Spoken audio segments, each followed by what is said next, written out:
दोस्तों आज 5 मार्च 2021 यानी कि शुक्रवार का दिन हो चुका है और बात करते हैं आज की ताजा खबरें, बड़ी खबरें, breaking news headlines. Today breaking news के अंतर्गत देश और दुनिया की 30 बड़ी और महत्वपूर्ण काम की खबरें निकल कर आ रही है, जहां पर हर एक खबर हमारी डेली लाइफ से कहीं ना कहीं से जुड़ी हुई है। तो चलिए एक एक करते हुए शुरुआत करते हैं आज की पहली और बड़ी महत्वपूर्ण खबर से।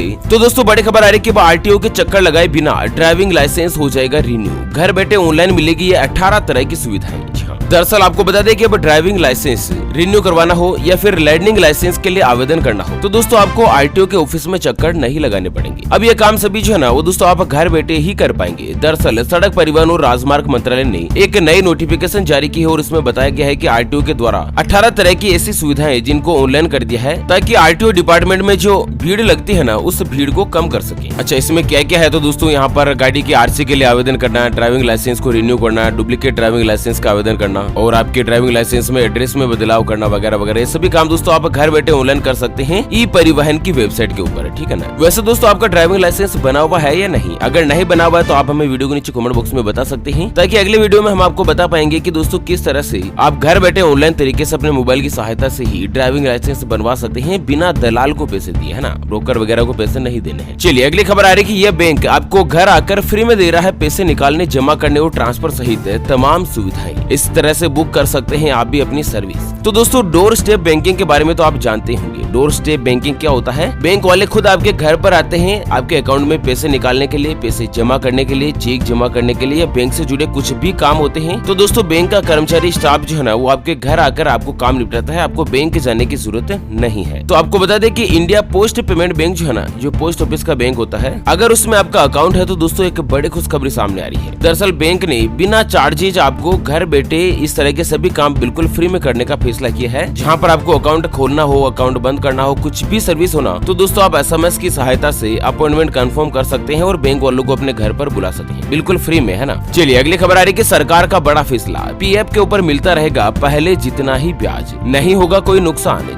दरअसल अगर आप भी प्राइवेट नौकरी करते हैं और आपका PF अगर कटता है तो कर्मचारी भविष्य निधि संगठन ने 6 करोड़ से ज्यादा नौकरी करने वालों को बड़ी राहत दी है। दरअसल EPFO ने PF पर ब्याज के रेट की घोषणा कर दी है और इस साल भी ब्याज की जो रेट है दोस्तों वो 8.5% से आपको मिलती रहेगी। मतलब पहले मीडिया में खबरें आ रही थी कि सरकार PF पर ब्याज की रेट घटा सकती है, लेकिन ऐसा कुछ नहीं है। आपको दोस्तों PF पर जो भी बेनिफिट मिल रहा है ना वो लगातार मिलता रहेगा। सरकार ने उसको कम वगैरह कुछ भी नहीं किया है। चलिए रेलवे को लेकर बड़ी खबर आ रही है कि 11 महीने बाद रेलवे दोबारा से शुरू करेगी यह सर्विस। 25 रुपए में यात्रियों को मिलेगी खास सुविधा। तो दोस्तों ट्रेन में सफर करने वाले यात्रियों के लिए एक बड़े गुड न्यूज आ रही है। रेल मंत्रालय ने जोन रेलवे को स्टेशन पर स्थित रिटायनिंग रूम को दोबारा से खोलने की अनुमति दे दी है। हालांकि उन्हें कोरोना वायरस के प्रोटोकॉल का ध्यान रखना होगा, लेकिन आपको बता दें कि रिटायनिंग रूम और रेल यात्रियों के जो निवास है ना, जैसे कि रेलवे के होटल वगैरह, उनको फिर से खोलने की अनुमति दे दी है। और बता दें कि रेलवे सिर्फ 25 रुपए में रिटायनिंग रूम बुक करने की सुविधा देता है, जिसमें आप कम से कम 3 घंटे या ज्यादा से ज्यादा 48 घंटों के लिए रिटायनिंग रूम और डोरमेटिक बुक कर सकते हैं। मतलब दोस्तों मात्र 25 रुपए में आप 3 घंटों के लिए रेलवे स्टेशन पर रूम बुक कर सकते हैं। अगर 3 घंटों से ज्यादा का समय लगेगा तो दोस्तों दोबारा से 25 रुपए देने पड़ेंगे। और 24 घंटों के लिए आपको पूरा रूम बुक चाहिए तो आपको 100 रुपए और 48 घंटों की बुकिंग पर 200 रुपए का चार्ज देना होता है ना दोस्तों। रेलवे की तरफ से बिल्कुल सस्ती और कमाल की स्कीम। चलिए अगली खबर आ रही है कि हर कार में फ्रंट एयरबैग होंगे अनिवार्य। 1 अप्रैल से सरकार की तरफ से नया नियम लागू। सड़क सुरक्षा के लिए सरकार ने उठा दिया है बड़ा कदम। तो दरअसल अगर आपके पास भी कार है तो आपको बता दें कि अब हर गाड़ी में ड्राइवर के साथ जो को पैसेंजर वाली साइड होती है ना उसमें एयरबैग देना अनिवार्य होगा। और ये जो नियम है वो 1 अप्रैल 2021 से सरकार की तरफ से लागू कर दिया जाएगा। यहाँ पर आपको बता दें कि अब सिर्फ कार के ड्राइवर्स के लिए नहीं बल्कि उसके साथ बैठने वाले यात्री को भी एयरबैग देना जरूरी होगा। मतलब कुल मिलाकर गाड़ी की जो आगे की सीट होती है ना उसमें फ्रंट में 2 एयरबैग आपको कंफर्मली कार कंपनी की तरफ से दिए ही जाएंगे। यहाँ पर आपको बता दें कि ज्यादातर कार में speed alert, reverse parking sensor और सीट बेल्ट रिमाइंडर जैसे स्टैंडर्ड फीचर अनिवार्य है, लेकिन जिंदगी बचाने वाला एयरबैग अनिवार्य नहीं है। जानकारी के मुताबिक आपको बता दूं कि गाड़ी में जो एयरबैग लगता है वो क्या होता है। दोस्तों माना कि अगर आपकी गाड़ी का एक्सीडेंट हो जाता है आगे से तो एक्सीडेंट होते ही 1 सेकंड से भी कम समय में, ठीक है ना, ध्यान के साथ सुनना कि 1 सेकंड से भी कम समय में आपकी कार से एक बड़ा सा गुब्बारा निकलता है जिसमें गैस भरी हुई रहती है। और वह जो गुब्बारा होता है ना वो दोस्तों कार के स्टीयरिंग और ड्राइवर के बीच में एकदम से फुलाव मार लेता है ताकि गाड़ी आगे से जैसे ही ठुकती है तो दोस्तों ड्राइवर को कुछ भी नहीं होता है। ड्राइवर उस गुब्बारे की चपेट में आ जाता है और गुब्बारे में हवा भरी हुई होती है। ये ऑटोमेटिकली फीचर होता है सेंसर टाइप के आधार पर, जिससे गाड़ी का एक्सीडेंट होता है ऑटोमेटिक ये फीचर अनेबल हो जाता है। ठीक है ना दोस्तों। अगली बड़ी खबर सामने आ रही है कि काम के घंटों के बाद अगर 15 मिनट भी किया ज्यादा काम तो मिलेगा ओवर टाइम का पैसा। मोदी सरकार बदल रही है नियम। तो श्रम और रोजगार मंत्रालय ने 4 श्रम संहिता के तहत नियमों को अंतिम रूप दे दिया है और इससे जल्द ही क्रियान्वयन में लाए जाने की अधिसूचना जारी करके सुधारों को वास्तविकता में बदलने का मार्ग साफ कर दिया जाएगा। आपको बता दें, सरकार नए नियम के तहत ओवर टाइम की मौजूदा समय सीमा में बदलाव कर सकती है। नए नियम के तहत अब दोस्तों निश्चित घंटों से 15 मिनट भी अगर आप ज्यादा काम करते हैं तो इसे ओवर टाइम की श्रेणी में रखा जाएगा और कंपनी को कर्मचारियों को इसके एवज में अलग से पैसा देना होगा। और वहीं आपको बता दें कि ओवर टाइम के लिए डबल रेट से पैसा देने का नियम जो गवर्नमेंट ने लागू कर रखा है। चलिए अगली बड़ी खुशखबरी अब सामने आ रही है कि जल्द ही सस्ते हो सकते हैं खाने के तेल। सरकार ने दी है बड़ी राहत। तो दोस्तों सरसों, तिल और मूंगफली जैसे खाने के जो तेल है ना, वो बहुत ही जल्द सस्ते हो सकते हैं। दरअसल मोदी सरकार ने इन तेल से जुड़ा एक बड़ा फैसला लिया है और इस फैसले के चलते कारोबारियों को तो राहत मिली है, लेकिन ग्राहकों को भी राहत मिलने वाली। चलिए राम मंदिर को लेकर अगली बड़ी खबर आ रही है कि अब और भव्य बनेगा राम मंदिर। ट्रस्ट ने खरीदी 7,285 वर्ग फीट की अतिरिक्त जमीन। तो दरअसल अयोध्या में बन रहे भगवान श्री राम जी का मंदिर अब पहले से और भी ज्यादा भव्य बनेगा। दरअसल राम जन्मभूमि तीर्थ क्षेत्र ट्रस्ट ने प्रस्तावित मंदिर परिसर के पास में ही बिल्कुल बगल में 7,285 वर्ग फीट जमीन भी खरीद ली है और इसके लिए ट्रस्ट ने 1 करोड़ रुपए का भुगतान किया है। आपको बता दें कि इस जमीन को खरीदने के पीछे का मकसद प्रस्तावित राम मंदिर के परिसर को 70 एकड़ से बढ़ाकर 107 एकड़ तक करने का हिस्सा है। वहीं जो भगवान श्री राम जी का मुख्य मंदिर होगा ना, वो दोस्तों 5 एकड़ में होगा और अन्य सभी छोटे छोटे मंदिर को मिलाकर राम मंदिर का जो एरिया कवर होगा वो लगभग 107 एकड़ में होगा। इतना बड़ा बनेगा दोस्तों अपना भारत का राम मंदिर। बस मैं तो चाहता हूँ जल्द से जल्द भगवान श्री राम जी का मंदिर बने और एक बार अयोध्या जाकर प्रभु श्री राम जी के दर्शन करने का सौभाग्य प्राप्त हो। आप भी चाहते हैं कि जल्द से जल्द बने दोस्तों भगवान श्री राम जी का मंदिर, तो इस वीडियो को लाइक करने के साथ ही कमेंट बॉक्स में जय श्री राम अवश्य लिखेगा। अच्छा अगली खबर आ रही कि ब्रोकर्स की शिकायत अब कर सकेंगे ऑनलाइन।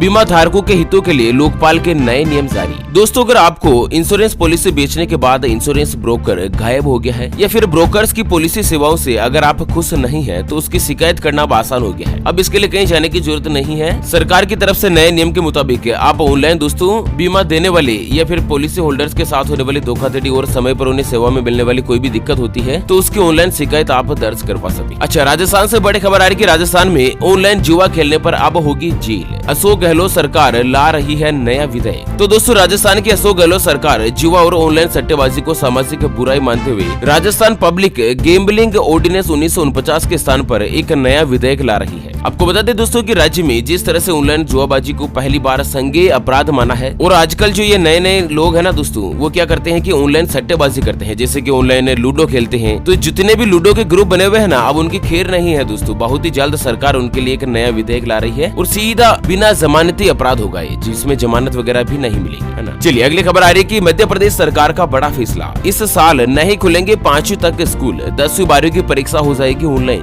तो दोस्तों देश में एक बार फिर से कोरोना वायरस ने अपना कहर बरपाना शुरू कर दिया है। कई राज्यों में लगातार मामले बढ़ रहे हैं, तो वहीं मध्य प्रदेश में भी संक्रमित केस तेजी से बढ़ने लगे हैं। आपको बता दें महामारी को देखते हुए मध्य प्रदेश में शिवराज सरकार ने इस साल भी 5वीं तक की क्लास नहीं खोलने का फैसला किया है और वहीं 6ठी से लेकर 8वीं तक की क्लास शुरू होगी या फिर नहीं, इसके ऊपर फिलहाल मंथन चल रहा है। कुल मिलाकर मध्य प्रदेश में इस साल 5वीं तक के जो स्कूल है ना, वो नहीं खोले जाएंगे। चलिए मौसम समाचारों को लेकर बड़ी खबर आ रही है कि इन राज्यों में आंधी तूफान के साथ बारिश की चेतावनी। जानते हैं आपके राज्य का कैसा होगा हाल।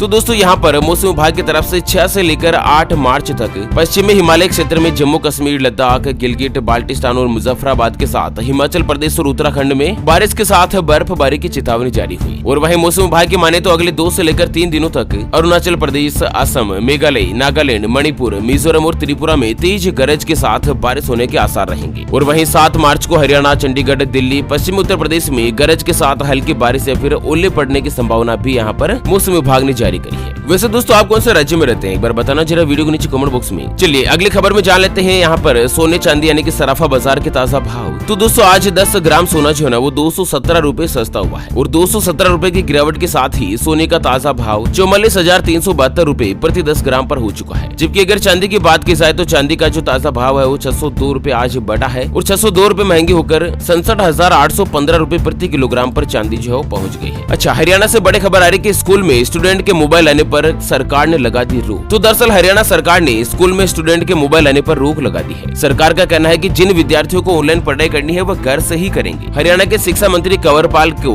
डिपार्टमेंट ने यह निर्देश जारी किया है और शिक्षा मंत्री ने कहा कि स्कूलों में कोई भी विद्यार्थी मोबाइल नहीं ला सकेगा। तो इस तरह से एक नया नियम जारी हुआ है। चलिए अगली बड़ी खबर आ रही है कि प्राइवेट कंपनियां कर्मचारियों को लगाएगी कोरोना वायरस के वैक्सीन, परिवार का खर्चा भी खुद उठाएगी। तो देश की कई प्राइवेट कंपनियां जैसे कि इन्फोसिस, एसेंचर, आईटीसी वगैरह जैसी कंपनियां है ना, वो दोस्तों कोरोना वैक्सीन लगाने का खर्चा बिल्कुल फ्री में उठा रही है और अपने कर्मचारियों की फैमिली का खर्चा भी इस तरह की कंपनियां ही उठा रही है ना। और वहीं पेट्रोल डीजल को लेकर बड़ी खुशखबरी आ रही है कि 75 रुपए लीटर हो जाएगा पेट्रोल। एसबीआई के अर्थशास्त्रियों ने निकाला नया फॉर्मूला, कहा जीएसटी के दायरे में लाना होगा सरकार को। तो दरअसल एसबीआई बैंक के जो इकोनॉमिस्ट है यानी कि अर्थशास्त्री है, उन्होंने एक रिपोर्ट देकर कह दिया है कि अगर तेल की कीमत सरकार घटाना चाहती है तो इसको लेकर एक नया फॉर्मूला जारी हुआ है, जहां पर पेट्रोल आपको 75 रुपए लीटर के आसपास मिल सकता है। मौजूदा दौर में आपको बता दें दोस्तों कि पेट्रोल जो है ना वो लगभग 100 रुपए प्रति लीटर से भी महंगा मिल रहा है। इस तरह से यहाँ पर देश में भाव चल रहे हैं। ओके फ्रेंड्स, और इसी के साथ हमेशा की तरह एक नजर डालते हैं आज के माइंड क्विज यानी कि गिवे वाले सवाल की तरफ। तो दोस्तों आज का माइंड क्विज वाला सवाल आप स्क्रीन पर देख पा रहे हैं। भारत देश का संविधान कब लागू हुआ था? जी हाँ दोस्तों, दोबारा सुन लीजिएगा, भारत देश का संविधान कब लागू हुआ था? ऑप्शन ए 15 अगस्त 1949 को, ऑप्शन बी 26 जनवरी 1949 को। तो फटाफट से लिखना है क्वेश्चंस का सही जवाब इस वीडियो के नीचे कमेंट बॉक्स में। और हाँ, सही जवाब देने वाले किसी एक खास कमेंट्स को सेलेक्ट किया जाएगा हमारी ओपीएस न्यूज टीम की तरफ से और उसे दिया जाएगा एक 84 दिन वाला मोबाइल रिचार्ज बिल्कुल फ्री। अच्छा, तो इसी के साथ इस वीडियो को यहीं पर देते हैं विराम। फिर से होंगे हाजिर एक और नई और ताजा तरीन ब्रेकिंग न्यूज हेडलाइंस के साथ। तब तक के लिए जय हिंद, जय भारत, वंदे